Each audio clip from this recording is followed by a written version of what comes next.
پاکستان ہمارا قلعہ، ہمارا حصار، ہماری آخری چٹان، ہمارا ساحل ہے۔ یہ وہ منزل ہے جہاں ہم آگ اور خون کا دریا عبور کرنے کے بعد پہنچے۔ یہ دین مبین کی برتری پر یقین کامل ہی کا نتیجہ تھا کہ ہم بام آج آزادی پر محو تماشا نہ رہے، بلکہ ہمارا عشق حریت ہولناک آگ میں کود گیا۔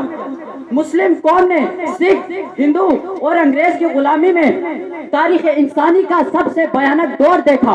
ماؤں کی جگر گوشے، سہاگنوں کے سہاگ، بہنوں کی عصمتیں، بوڑھوں کا تقدس، کیا نہ لٹا وہ ننھے پھول جن کے کھلنے کی عمر تھی وقت سے پہلے مرجھا گئے۔ آخر یہ قربانیاں رنگ لاتی ہیں اور ایک مملکت خداداد معرض وجود میں آتی ہے۔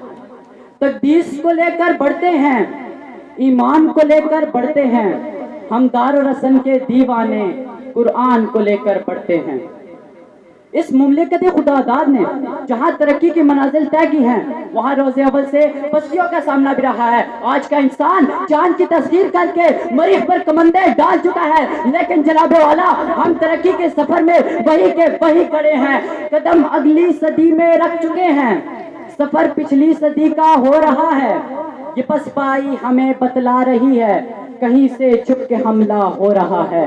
جناب صدر، اگر ہم صحیح معنی میں اتحاد، اتفاق، خلوص محبت اور جذبہ ایمانی سے ایک جھنڈے تلے جمع ہو جائے تو ہم اپنے ملک کو ترقی کی راہ پر گامزن کر سکتے ہیں۔ بالخصوص طلبہ اور نوجوان نسل کو اپنی ذمہ داریاں پہچان کر ملکی ترقی میں اپنا حصہ ڈالنا ہوگا، کیونکہ یہ وطن عزیز کسی پنجابی، سندھی، بلوچ یا پٹھان کا نہیں بلکہ ہم سب کا وطن ہے۔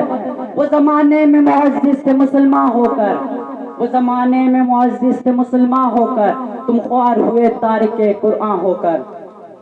جناب صدر، ہمارے زوال کا سبب تو روز روشن کی طرح آیا ہے۔ ہماری پستی کی سب سے بڑی وجہ قرآن و حدیث سے دوری ہے۔ ہم جدت پسندی کے نام پر اسلامی اقدار سے دوری اختیار کر چکے ہیں۔ حاضرین محفل، میرا ضمیر آج مجھے ندامت کے آنسو رلاتا ہے کہ جب اغیار کے افکار و تخیل کی پرواز کو دیکھوں، جب خود کو دوسروں کے در پہ بنا سوالی دیکھوں، جناب والا ہم ترقی کی دوڑ میں کیوں اتنا پیچھے رہ گئے ہیں؟ کیونکہ ہم تعمیر وطن پر توجہ دینے کے بجائے ایک دوسرے سے الجھ کر گروہوں میں بٹ گئے ہیں۔ ہم میں رواداری، محبت، یقین محکم کا گلا گونڈ دیا ہے۔ جناب والا، اگر ہم اس زوال سے نکلنا چاہتے ہیں ہمیں اتحاد و یگانیت پیدا کرنی ہوگی، تنگ نظری اور تعصب کے بھنور سے نکلنا ہوگا، افراد ملت کی شرازہ بندی کرنا ہوگی، اپنی کوتاہیوں کا تجزیہ کرنا ہوگا اور غور کرنا ہوگا کہ آپس کی نا اتفاقی سے ملک کو کس قدر نقصان پہنچ چکا ہے۔ ہمیں پھر آج تمنا میں رنگ بھرنا ہے، بسط خلوص یہ تجدید عہد کرنا ہے۔ وطن ہمارے لیے اور ہم وطن کے لیے، وطن کے واسطے جینا ہے اور مرنا ہے۔ حاضرین محفل، اگر ہم صحیح معنوں میں اتحاد، اتفاق، خلوص محبت اور جذبہ ایمانی سے ایک جھنڈے تلے جمع ہو جائے تو ہم اپنے ملک کو ترقی کی راہ پر گامزن کر سکتے ہیں۔ اس مقصد کے لیے کسی فرد واحد کی کاوشیں اس کی تعمیر اور ترقی کے لیے نتیجہ خیز ثابت نہیں ہو سکتی۔